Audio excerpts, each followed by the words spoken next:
Nós queremos convidar a todos vocês para abrirem a sua Bíblia, para estudarmos a sequência do livro de Atos dos Apóstolos. Nós estamos, neste domingo, começando pelo versículo 16 do capítulo 17. Então, Atos 17, 16. Nós vamos, nesta ocasião, analisar um pouquinho o segundo discurso do apóstolo Paulo, que se encontra em Atos dos Apóstolos.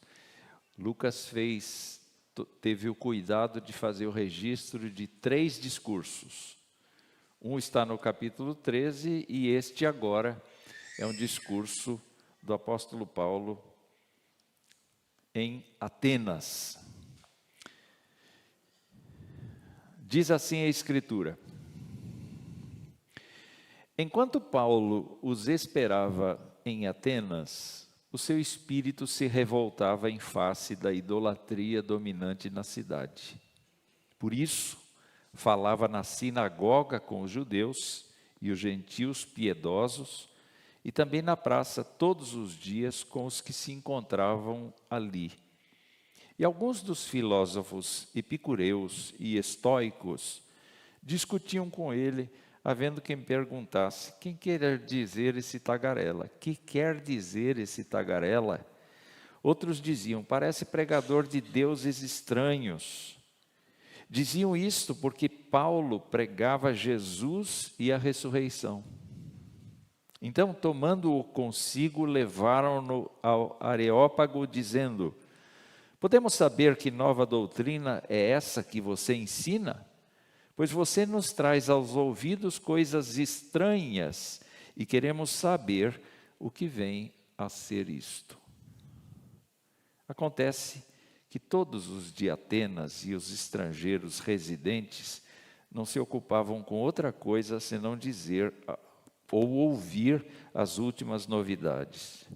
Então Paulo, levantando-se no meio do Areópago, disse: senhores atenienses, percebo que em tudo vocês são bastante religiosos, porque andando pela cidade e observando os objetos de culto que vocês têm, encontrei também um altar no qual aparece a seguinte inscrição: ao Deus desconhecido.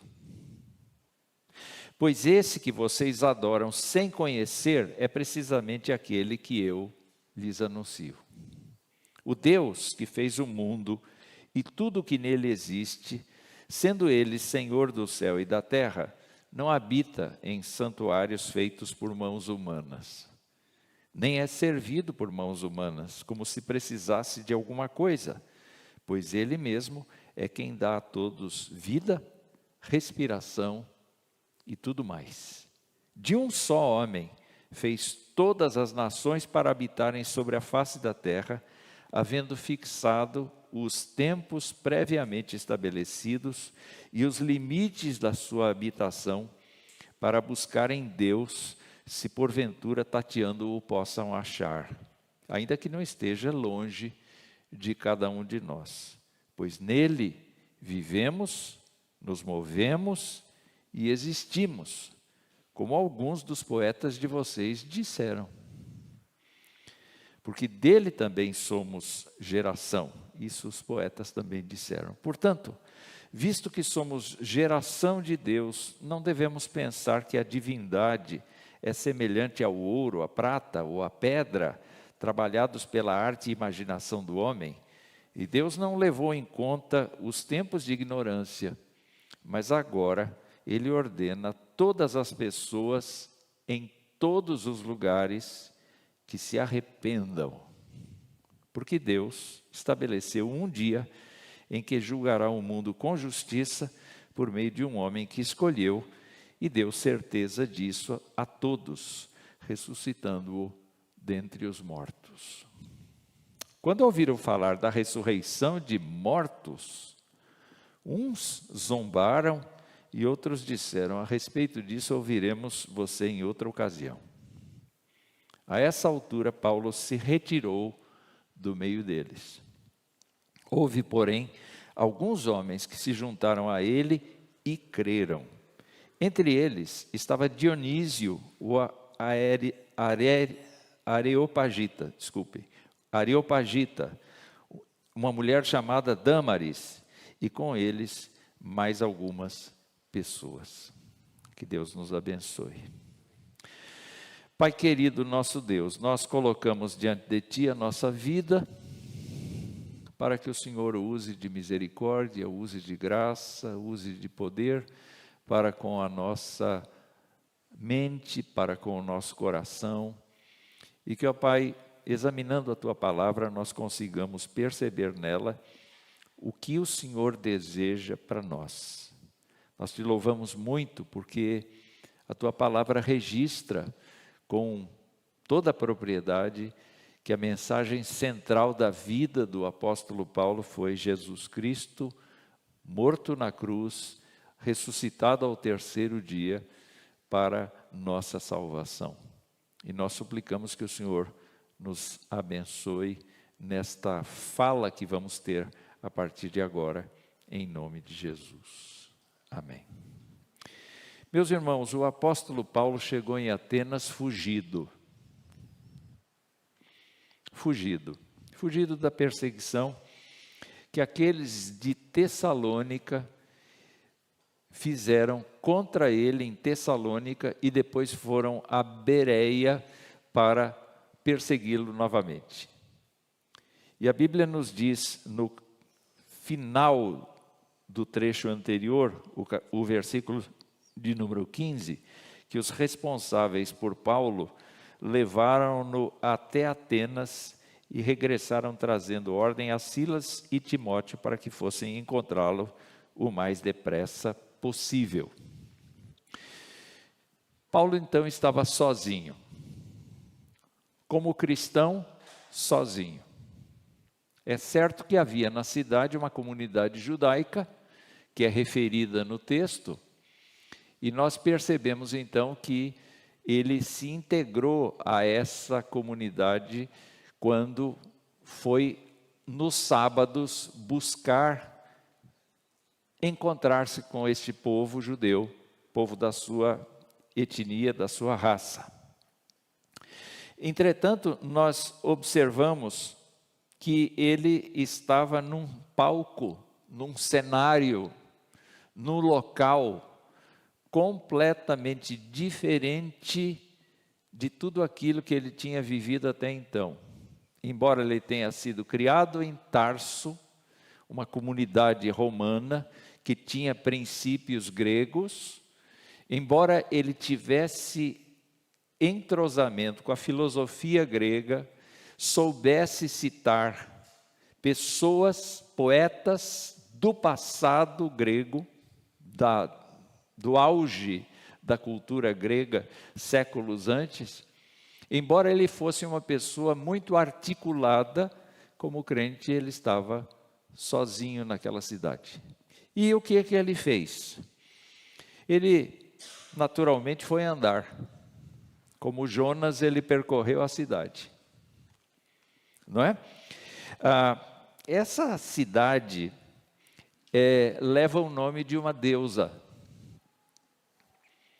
Então, a deusa é Atena, e Atena era a deusa da civilização, é deusa da sabedoria, deusa da estratégia em batalha, deusa das artes, deusa da justiça e deusa da habilidade. Então dá para perceber que Atenas não era igual às cidades em volta. Ela tinha sido a capital da Grécia, ela foi reivindicada pelos romanos lá atrás, mas ela manteve a sua postura. Era uma cidade considerada uma cidade universitária, uma cidade cosmopolita, uma cidade onde o pensamento era bem sustentado, bem incentivado, e pode-se dizer que Atenas foi uma espécie de capital onde se iniciou a civilização ocidental e a democracia, o conceito de democracia. E Paulo estava ali, sozinho como crente. Também a gente tem aqui, no versículo de número 21, a descrição do que acontecia em Atenas. O verso 21 diz: acontece que todos os de Atenas e os estrangeiros residentes não se ocupavam com outra coisa senão dizer ou ouvir as últimas novidades. Então, Instagram, Facebook da época corria solto ali. Muita novidade todos os dias, discussões acaloradas acerca dos deuses, desenvolvimento dos mitos, cultos por toda parte, porque a cidade era recheada de templos, a cidade era recheada de estátuas, de deuses, e a mitologia era profundamente apreciada, respeitada e até mesmo incentivada. E Paulo está sozinho como crente. Vocês estão entrando na história? Acontece que as principais filosofias daquele tempo eram dos epicureus e dos estoicos. Os epicureus, por natureza, eram atomistas. Isso significa que eles não acreditavam na vida pós-morte, eles consideravam que a sua vida se extinguia com o seu falecimento. Mas eles buscavam, com piedade, com esforço, se livrar das dores da alma.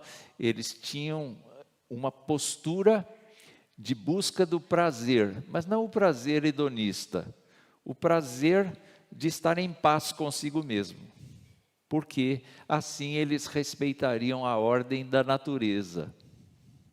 Em outras palavras, convivendo com a natureza, eles teriam paz. Já viram esse movimento assim?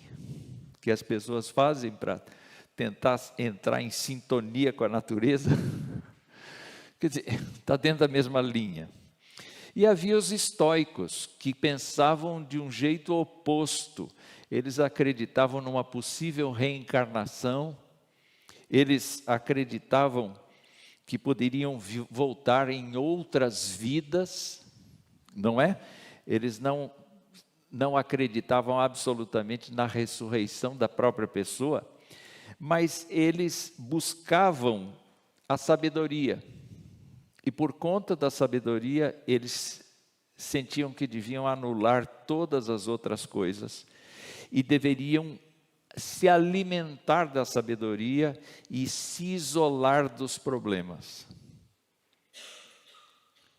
Então, essa linha de pensamento era muito desenvolvida e eles ficavam conversando, discutindo isso na praça o dia inteiro. Quantas vezes fosse necessário. E Paulo estava sozinho lá como crente. E, amados irmãos, então, olhando para esse texto, nós temos o discurso dele propriamente, mas na leitura que eu fiz de John Stott, ele fez algumas divisões muito interessantes que eu acho que vale a pena nós discutirmos aqui. A primeira coisa que ele viu aqui, ou perguntou ao texto aqui, foi: o que é que Paulo viu em Atenas? O que é que Paulo viu em Atenas? O trecho diz que enquanto Paulo esperava Silas e Timóteo, o seu espírito se revoltava em face da idolatria dominante na cidade. O que ele viu foi idolatria. Nós estamos acostumados com a idolatria.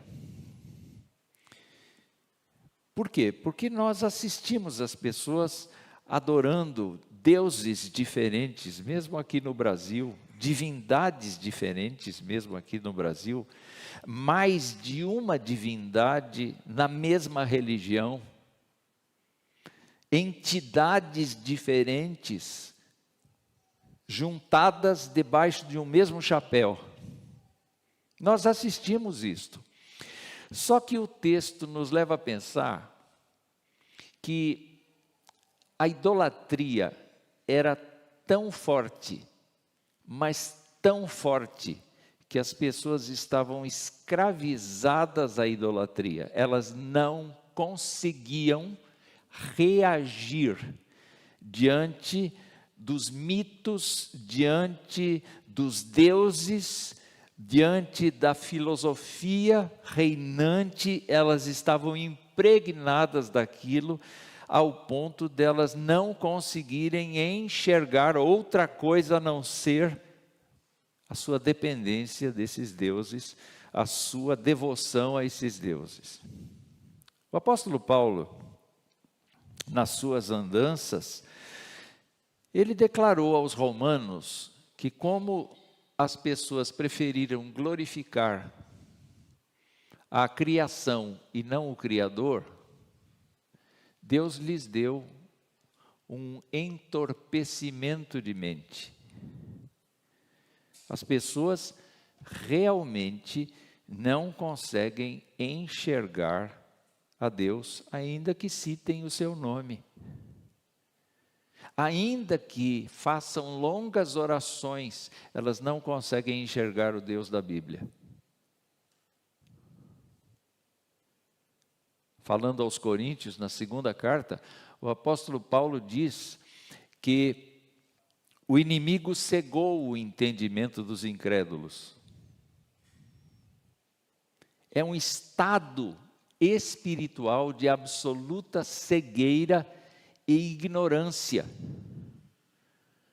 Ainda que a pessoa mencione Deus, Jesus Cristo, ainda que a pessoa mencione versículos da Bíblia, ainda que a pessoa esteja familiarizada com os termos cristãos, aquilo não faz o menor sentido espiritual para elas. Pode fazer um sentido lógico, pode ter alguma ideia lógica, mas não tem efetivamente nenhum sentido espiritual, nenhuma aplicabilidade na sua vida.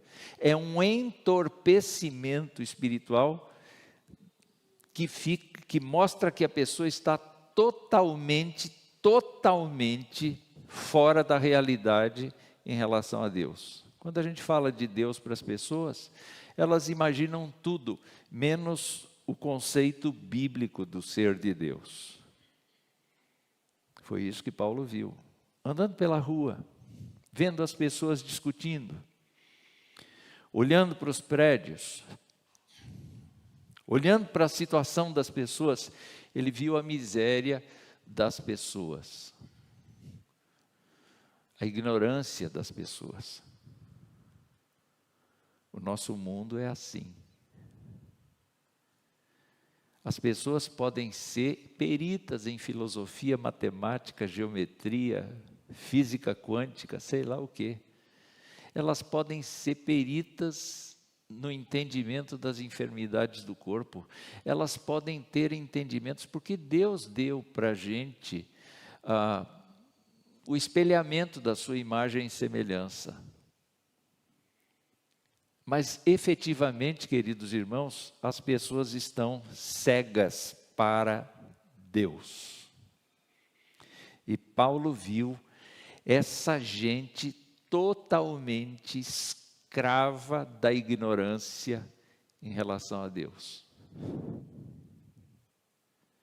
Mas ele é um apóstolo. E ele não está ali a passeio. Eu fico imaginando, eu não consigo imaginar o Paulo andando pelos templos ali, olhando, tirando fotografia,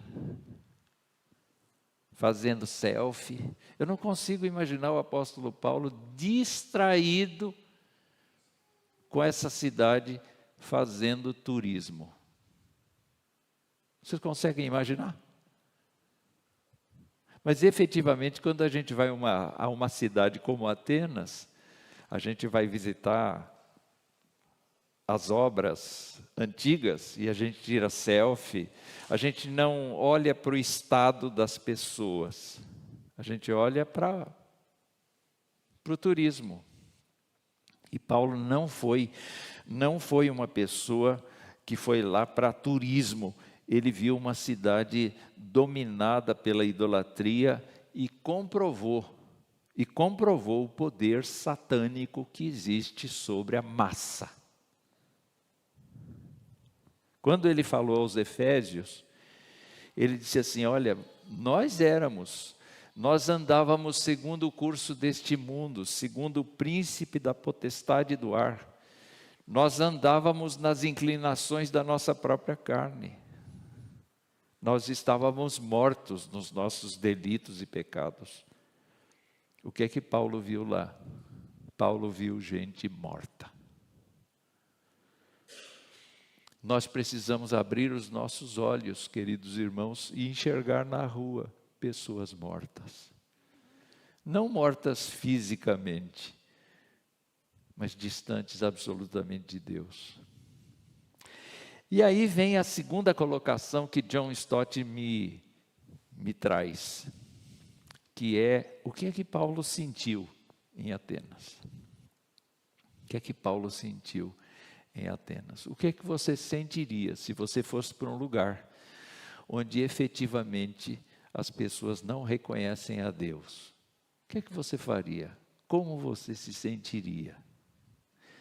Pois a palavra do Senhor descreve, Lucas descreve com muita precisão. Ele diz: o espírito de Paulo se revoltava. Paulo não estava revoltado com as pessoas. Paulo, na verdade, ansiava para que as pessoas confessassem a Jesus Cristo como seu Senhor e Salvador. Paulo queria a conversão das pessoas. Quando ele olhava para o seu próprio povo, ele dizia assim: esse povo tem a fé, os ritos, os oráculos, esse povo tem o Antigo Testamento, esse povo tem a revelação, esse povo tem a aliança, esse povo tem tudo que Deus lhe deu. Mas esse povo procura a sua própria justiça. E tanto no capítulo 9 quanto no capítulo 10 de Romanos, ele diz assim: eu preferia ser anátema, eu preferia ser excluído para que eles entrassem. Então, Paulo não estava sentindo revolta das pessoas. Paulo estava sentindo revolta, aquele sentimento de profunda inquietação, de indignação que Deus tem com o pecado. Vocês acham que Deus aceita o pecado com facilidade? Deus rejeita o pecado. Deus ama pessoas pecadoras. Deus ama a gente. A despeito de nós sermos tão falhos e fracos, Deus ama a gente. Mas o que a gente percebe, queridos irmãos, é que Deus não aguenta o que a gente pratica. Deus não tolera o que a gente pratica. É por isso que Ele nos olha por meio de Jesus. Porque se Ele olhasse direto, a gente seria churrasco de margarina. Já viu esse churrasco de margarina, como é que é? A gente pega um tablete de margarina, coloca no fogo e não sobra nada. Nós seríamos assim para Deus, mas Ele é que nos sustenta, Ele que nos perdoa, Ele que trata conosco, Ele que nos fortalece. O que Paulo sentia? Paulo sentia que não devia se conformar com aquilo. Ele mesmo nos ensinou em Romanos 12 o quê? Não se conformem com este mundo. Não aceitem o que este mundo propõe. Não aceitem a iniquidade do mundo. Não aceitem a postura do mundo. Porque o mundo está cego. O mundo não percebe a realidade de Deus. O mundo não percebe a santidade de Deus e a glória de Deus. O mundo não tem a convicção de Jesus Cristo. O mundo imagina que por seu próprio caminho e por sua própria justiça vai ter algum mérito. Não terá. Não terá. A terceira coisa, antes eu queria falar um pouquinho, lembrar de Jesus. Vocês lembram do sentimento que Jesus Cristo teve quando chegou próximo de Jerusalém, antes da última Páscoa? Ele chegou, olhou para Jerusalém e ele chorou. E chorou por quê? Porque as pessoas eram más? Não resta dúvida, mas ele chorou porque ele viu que as pessoas não o queriam. As pessoas não queriam o conselho de Deus, as pessoas não queriam a Deus. Ele chorou por causa disso. Eu imagino que esse sentimento tomou conta do coração de Paulo. Eu queria pedir para vocês refletirem sobre o que vocês sentem quando vocês vão para um lugar onde vocês percebem que as pessoas estão idolatrando ídolos, as pessoas estão construindo em cima de líderes humanos a sua confiança, em que as pessoas estão defendendo ideologias, as pessoas estão se matando por causa de exercício de poder. O que vocês sentiriam? O apóstolo Paulo sentiu essa revolta interior, e a gente sabe que isso veio do coração de Deus.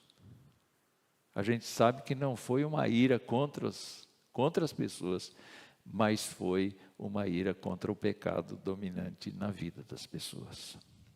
A terceira coisa que a gente pergunta ao texto: o que é que Paulo fez em Atenas? Ele era um crente sozinho em Atenas. O que é que você faria se estivesse sozinho em Atenas? Ninguém compartilhando com você o cristianismo. Embora você tivesse uma comunidade judaica lendo a lei, a Torá, mas sem compreensão do Messias. Só você. Só você. Eu fico impressionado com o fato de que nunca um crente está sozinho.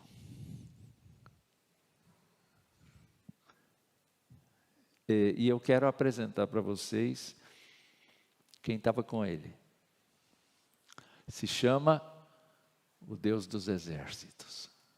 Se chama o Senhor Todo-Poderoso. Se chama o Rei dos Reis. Se chama o Espírito Santo de Deus.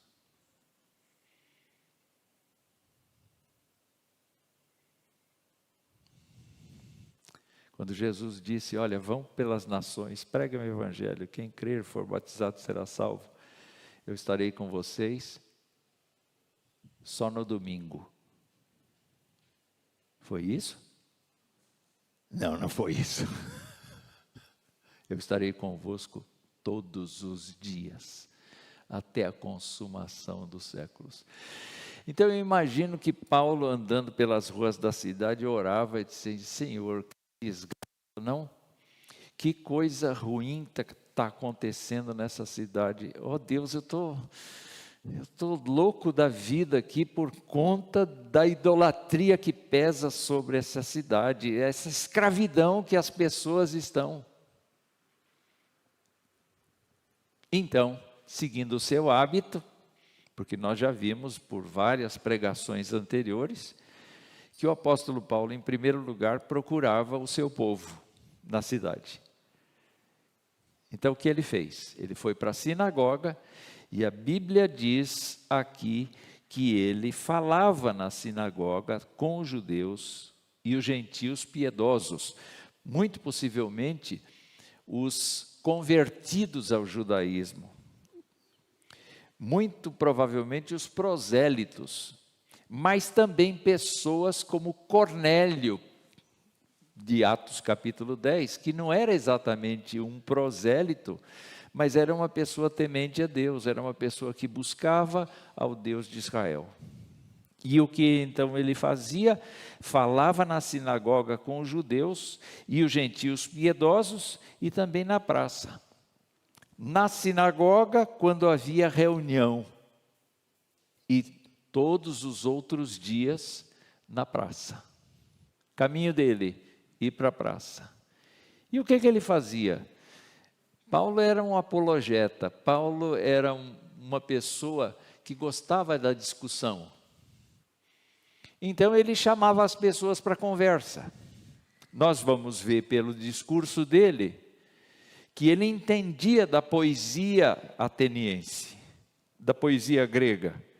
Então, ele era um homem de múltipla conversa, era um homem aberto. Quando ele falou a respeito das estratégias que ele usava, ele dizia: eu me fiz forte para com os fortes e fraco para com os fracos. O que isso quer dizer? Eu usei da lei de Deus com quem entendia da lei de Deus, e eu usei argumentos da consciência de quem não tinha a lei de Deus. E foi o que ele fez. Nós precisamos saber, meus irmãos, que muitas vezes o nosso encontro com pessoas que não conhecem nada do Evangelho precisa ser uma conversa que comece a partir de uma postura de aceitação do outro e de um discurso que tenha sentido para o outro. Quem convence é o Espírito Santo de Deus. A gente só conversa, a gente anuncia. E a Bíblia nos conta aqui que o que ele falava. O que ele falava? Ele pregava, diz a Escritura, que ele pregava Jesus e a ressurreição. O assunto dele era Jesus e a ressurreição. O que a gente deve ter na mente como nossa pregação? Nós não precisamos falar com ninguém, inicialmente, a respeito do inferno. Não precisamos falar com as pessoas a respeito de boas obras. Não precisamos falar com as pessoas a respeito de ética de conduta. Não. Você tem que ser assim, tem que ser assado para ser crente. A gente tem que apresentar Jesus. A gente tem que dizer: olha, Jesus Cristo veio à terra, morreu por sua causa, no seu lugar, mas ressurgiu dentre os mortos. Esse é o conteúdo essencial do Evangelho. Esse é o conteúdo essencial do Evangelho. E aí, olhando para esse trecho, a gente vê então que ele dissertava na sinagoga com os judeus e ele apresentava o que para os judeus? Vocês se lembram que quando Jesus Cristo ressuscitou, ele se encontrou com dois discípulos que iam para o caminho de Emaús? E o que ele fez? Ele foi pegando o Antigo Testamento e mostrando para eles onde constavam promessas a respeito dele, profecias a respeito dele. Ele foi mostrando passo a passo como é que o povo podia ver a sua presença no Antigo Testamento. É aquilo que eu estou chamando de leitura cristológica do Antigo Testamento. Você olha a situação histórica do Antigo Testamento, mas ao mesmo tempo você olha a intenção de Deus em revelar Jesus no Antigo Testamento. E essa leitura cristológica passou a ser a mensagem dos apóstolos. Os apóstolos começaram a examinar a Escritura e demonstrar pela Escritura o Messias. E o Messias é Jesus. Então, o que ele fazia? Ele apresentava para os seus patrícios a leitura cristológica do Antigo Testamento. Mas na praça ele discutia ideias. Na praça ele demonstrava na prática que o que eles acreditavam era nulo. E, meus irmãos, o texto poderia nos levar para muito mais longe, mas o tempo não nos permite ir mais longe. O fato é que ele ganhou a atenção das pessoas desse jeito. O que é que esse tagarela está falando? Porque ele está anunciando um Deus que a gente não conhece. Ele está anunciando uma deusa que a gente não conhece. Como assim? É porque falava de Jesus e da ressurreição. A palavra grega para ressurreição é Anastase. Então ele diz assim, é a mulher do Deus, porque a gente está acostumado a ver o Deus e a mulher dele. O Deus e o filho dela. E o filho dele. E os deuses gregos são cópias humanas. Os deuses gregos têm sentimentos, tem Deus que é impossível de conviver com ele, porque ele é genioso. Tem Deus que é sem vergonha, imoral. E eles acreditam em todos eles como divindades. Então você fica pensando, dá para acreditar num negócio desse? Mas eles acreditavam piamente. O que esse tagarela está dizendo? Ele está anunciando alguma coisa diferente que a gente não conhece. Vamos levá-lo para o conselho. É porque a sociedade de Atenas tinha um conselho que resolvia as questões de religião, as questões de moral e as questões de educação. Não era qualquer pessoa que falava lá. Tinha uma censura. E a Bíblia nos mostra então que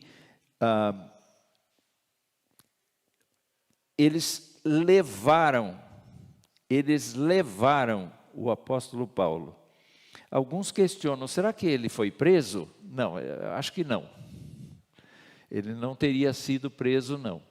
Mas ele compareceu perante um auditório, não é? Não precisa ser necessária no Monte de Marte, que era o Areópago, lugar físico, mas era o Areópago do conselho, o ambiente do conselho com os filósofos presentes, com mulheres presentes, uma congregação presente. E a Bíblia nos mostra então que ele começou a falar. Um crente sozinho. Onde é que ele está agora? Ele está no lugar principal da cidade, no fórum intelectual da cidade. Talvez ele tenha lembrado que Deus tinha dito para ele, olha, eu vou te colocar na presença de reis, eu vou te colocar na presença de gente que tem autoridade, você vai ser para mim um vaso, você vai aprender o que é sofrer, mas eu vou te colocar em lugares importantes para você falar. Talvez ele tenha lembrado naquele dia, chegou a hora de discursar na frente dessa gente aqui. E ele sabia que ele estava na frente de quem não entendia, ele sabia que estava na frente de gente que escarnecia dele, ele estava não na frente de gente amada como vocês. Vocês já falaram para um auditório que não te quer? Já falaram para um auditório que se revolta com as tuas palavras? A gente às vezes vê notícia das nossas autoridades entrando em alguns auditórios e não conseguindo abrir a boca porque a multidão vai contra direto. O apóstolo estava lá. Estava sozinho, irmãos? Ele estava sozinho? Não. Ele estava cheio do Espírito Santo de Deus. É aí que a gente entra no discurso. E olha o que Paulo disse no Areópago. Ele começa chamando a atenção das pessoas. Por isso que a gente precisa estudar homilética, né? Não é? Para chamar a atenção das pessoas. E ele começa assim: senhores atenienses. Essa linguagem é linguagem que já foi usada por outros gregos quando falaram no Areópago. Crente precisa ser pessoa que aprenda a lidar no lugar onde está e aproveitar as oportunidades. E o que ele diz é isso aqui: eu percebo que vocês em tudo são bastante religiosos. Interessante, né? Ele poderia ter dito assim: olha, Deus não aprova nada disso aqui, não, vocês vão tudo para o inferno. Mas ele disse assim: eu observei que vocês estão encharcados de religião. Eu observei que vocês estão encharcados das filosofias que reinam por aqui. E andando por todos os lugares onde vocês mesmos cultuam as suas divindades, eu vi um altar, porque eu percebi que vocês não sabem quantos deuses adorar, porque tem o altar de um Deus que vocês não conhecem. Então eu vim dizer para vocês quem é esse Deus. Eu vim dizer para vocês quem é esse Deus. E meus amados irmãos, é maravilhoso estudar o que ele vai falar agora. Mas eu só vou citar porque o tempo, infelizmente, é cruel contra nós. Não que eu tenha o que oferecer, mas é de fato que se nós parássemos para meditar em cada coisa que ele falou, vamos ficar só com o discurso por enquanto. Ele diz assim: percebo que em tudo vocês são bastante religiosos, porque andando pela cidade e observando os objetos de culto que vocês têm, dá para dizer que os altares, os templos, Paulo chamou de objetos. São objetos, são coisas, não tem valor nenhum, são objetos. Ele disse: encontrei também um altar no qual aparece a seguinte inscrição: ao Deus desconhecido, pois é esse que vocês adoram sem conhecer, vocês não sabem nada sobre ele. Então Paulo de novo é enfático em mostrar aqui que eles são ignorantes, apesar de filósofos, e diz assim: pois é precisamente aquele que eu lhes anuncio. E como ele apresenta esse Deus? Diferentemente de Zeus, que é o Deus maior da mitologia grega, que é uma pessoa que tem um nascimento, ele nasce dos seus pais, portanto ele tem uma vida a partir do instante do seu nascimento, ele não é eterno. Então Paulo diz assim: o Deus que fez o mundo, o Deus que fez o mundo e tudo que nele existe, sendo ele Senhor do céu e da terra, não habita em santuários feitos por mãos humanas. O que ele acabou de dizer. Primeiro de tudo, os templos que vocês têm aí, o Deus desconhecido não mora não. Em nenhum deles. Vocês adoram o vazio. A segunda coisa que ele diz aqui é que ele não habita em santuários feitos por mãos humanas e ele não é servido por mãos humanas como se precisasse de alguma coisa. Os deuses do Olimpo precisavam de sacrifícios. Os deuses do Olimpo precisavam de oferendas para sobreviver. Enquanto que o Deus Desconhecido não precisa de ninguém. E por que ele não precisa de ninguém? Porque ele é o Criador de tudo. Ele é o Senhor de todas as coisas. Ele é um Deus absolutamente transcendente. Ele é mantenedor de todas as coisas. Paulo diz assim: é Ele quem dá a todos vida, respiração e tudo mais. Você não está aqui por causa de Zeus, você não está por causa de Apolo, você não existe por causa de Afrodite, você não existe por causa desses deuses do Olimpo, você existe porque Deus te dá vida.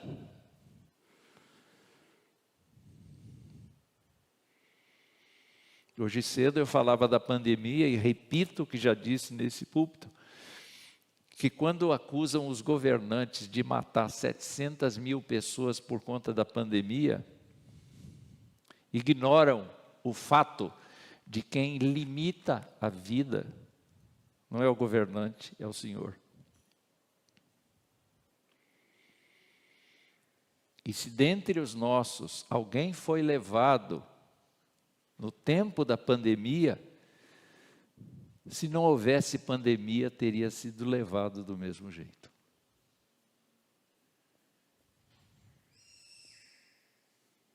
Não é a falta de vacina, não é o excesso de vacina, não é isso que motiva. É Deus quem dá o fôlego de vida. E se nós estamos aqui hoje, meus irmãos, nós devemos ser gratos a Deus, porque é Deus quem está sustentando a nossa vida. E o apóstolo continua, dizendo, ele dá a todos vida, respiração e tudo mais. E aí Paulo afirma, de um só homem fez todas as nações. Paulo evoca a experiência, o relato bíblico de Adão. Porque os gregos pensavam assim, nós somos o povo especial, o resto é bárbaro.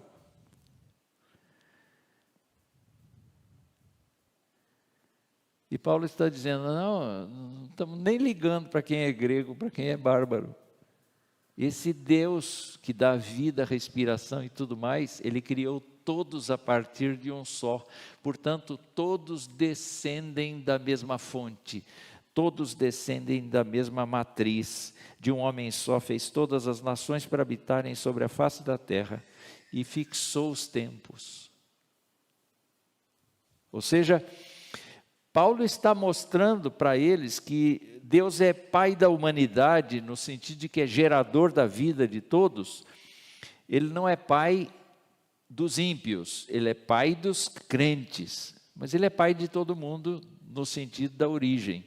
E aí, amados irmãos, ele também diz que ele é governador de todos os povos, fixa os tempos, fixa os limites. E Paulo, então, continua o seu discurso, dizendo que Deus pode ser conhecido, ainda que Deus não seja totalmente compreendido, Deus pode ser conhecido. Porque diz assim, para buscarem a Deus, se porventura tateando o possam achar, ainda que não esteja longe de cada um de nós, pois, e aí ele cita os poetas, nele vivemos, nos movemos e existimos, como alguns dos poetas de vocês disseram, porque dele também somos geração. Portanto, visto que nós somos geração de Deus, Paulo está sozinho no Areópago, rodeado de gente incrédula, escarnecedora, mas o que ele vai dizer agora é tão sério quanto o que ele já disse anteriormente. Visto que somos geração de Deus, não devemos pensar que a divindade é semelhante ao ouro, à prata ou à pedra, trabalhados pela arte e imaginação do homem. Deus não está nas coisas que vocês criaram.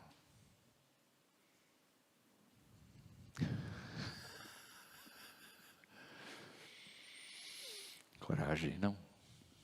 Que coragem, meus irmãos. Um crente precisa ter coragem. Um crente precisa ter essa coragem. E ele continua. Deus não leva em conta, ou não levou em conta os tempos de ignorância, mas agora Ele ordena a todas as pessoas em todos os lugares que se arrependam.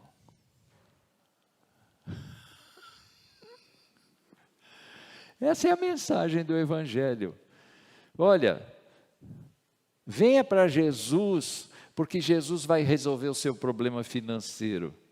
Venha a Jesus, porque Jesus vai curar a sua doença. Isso pode até ter um certo elemento de verdade.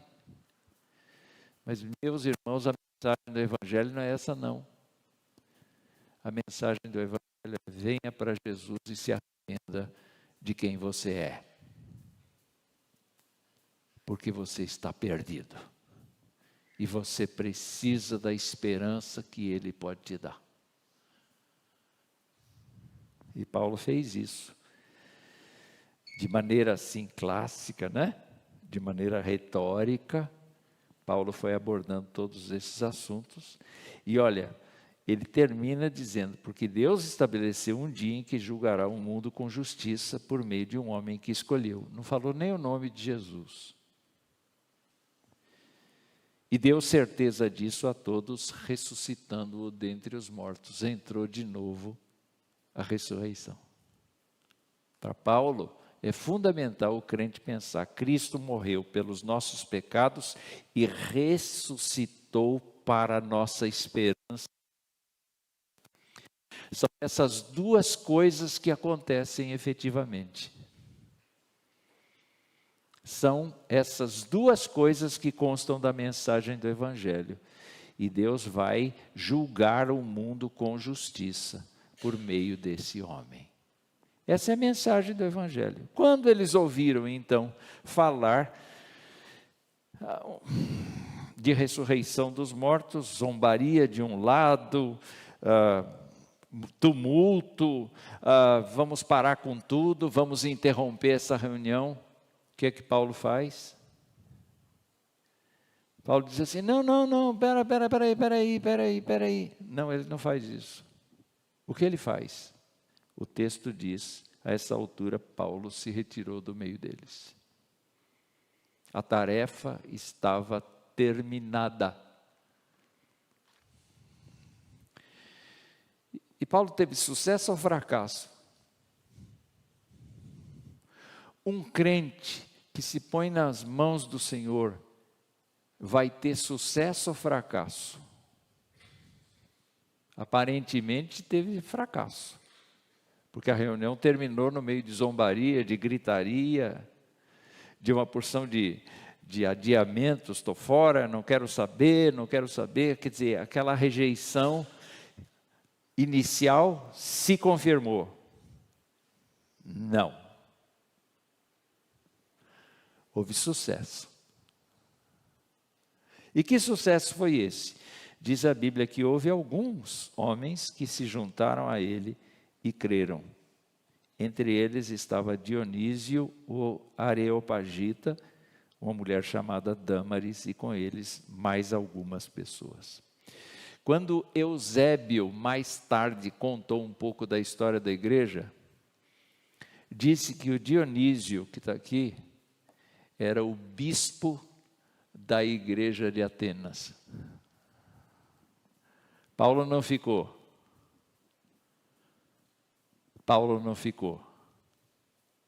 Mas o Evangelho ficou.